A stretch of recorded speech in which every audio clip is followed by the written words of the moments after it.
तैयार रहिए। स्टार्ट। उच्चतम न्यायालय ने देश भर में वकीलों की डिग्री के सत्यापन के काम को हरी झंडी दे दी है। स्टॉप।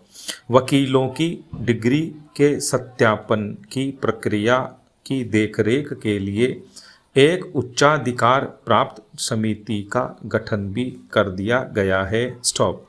लंबे समय से ये शिकायतें सामने आ रही थीं कि bar council of India BCI के अंतर्गत पंजीकृत वकीलों में कुछ ऐसे भी शामिल हैं जिनकी कानून की डिग्रियां ही फर्जी हैं। स्टॉप। इसके बावजूद ये अदालतों में पैरवी तक कर रहे हैं। स्टॉप। फर्जी डिग्री के आधार पर सरकारी नौकरियां तक हासिल करने की घटनाएं खूब सामने आती रहती हैं। हैरत की बात यह है कि फर्जीवाड़ा करने वाले सजा के भागी बनने के बजाय न्यायिक प्रक्रिया तक में हिस्सेदार बन जाते हैं। स्टॉपेरा। शीर्ष अदालत ने ठीक ही कहा है कि जिनके पास अदालत की डिग्री नहीं है उन्हें न्यायिक प्रक्रिया तक पहुंच नहीं दे सकते। साथ ही यह भी टिप्पणी की कि न्यायिक प्रक्रिया की अखंडता बनाए रखने के लिए समय रहते वकीलों का सत्यापन होना ज़रूरी है। स्टॉप।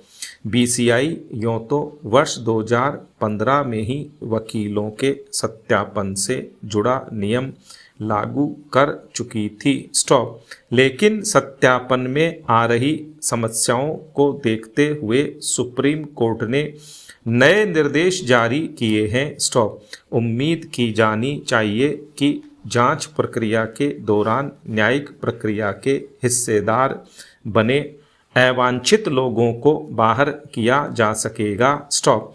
लेकिन सवाल सिर्फ वकीलों से जुड़ा ही नहीं है। स्टॉप। फर्जी डिग्री के प्रकरण देश भर में बड़ी समस्या के रूप में सामने आ रहे हैं।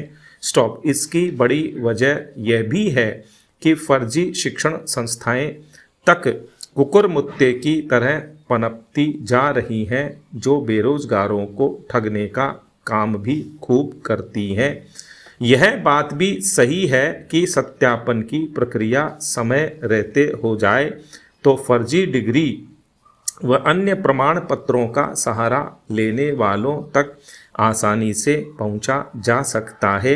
राज्यों की बार काउंसिल पंजीयन ही तब करे जब दस्तावेज सत्यापित कर लिए जाएं। स्टॉप।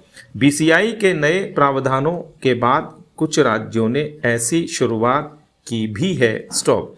वकालत के पेशे में भी यदि ऐसे लोग घुस गए हों जिनके पास निर्धारित शैक्षणिक योग्यता तक नहीं हो, इससे बड़ी चिंता कोई नहीं हो सकती। स्टॉपेरा।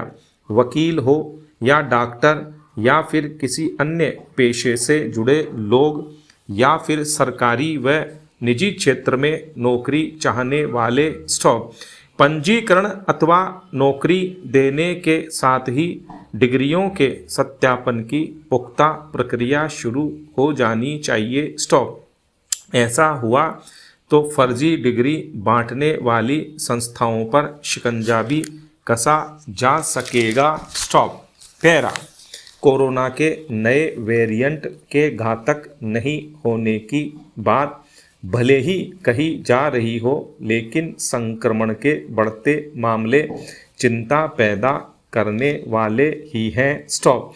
यह चिंता इसलिए भी क्योंकि सामान्य खांसी जुकाम के मरीज भी कोरोना के अज्ञात भय से ग्रसित होने लगे हैं। स्टॉप। संक्रमण के इन खतरों के बीच निजी अस्पतालों का मनमाना रवैया भी सामने आ रहा है, जिसमें वे अन्य बीमारियों के उपचार के लिए भर्ती होने वालों से भी शपथ पत्र ले रहे हैं। स्टॉप। यह शपथ पत्र इस बात का कि यदि मरीज कोविड संक्रमित पाया गया तो उसे अस्पताल से छुट्टी लेनी होगी। स्टॉप। अस्पताल चाहे कैसा भी हो, वहाँ मरीज इसी उम्मीद से जाता है कि उसे मर्ज से राहत मिलेगी।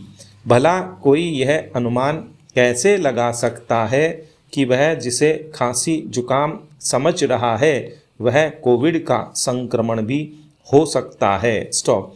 अस्पताल में भर्ती होने के बाद भी यदि मरीज कोविड संक्रमित पाया जाता है तो क्या संबंधित अस्पताल की यह जिम्मेदारी नहीं बनती कि वह अपने यहाँ पृथक कोविड वार्ड बनाकर मरीज का तय प्रोटोकॉल से उपचार करे। स्टॉप।